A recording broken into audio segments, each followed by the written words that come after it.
Alone and broken, pushed into an unwanted direction.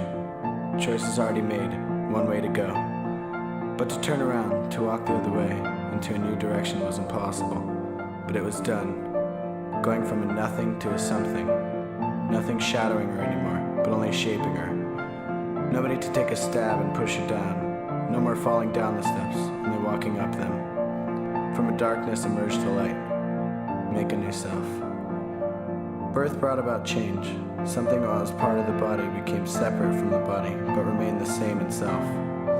Sacrifices for benefit were made for both as one. Teaching and learning. A love, this love, was one that was pure.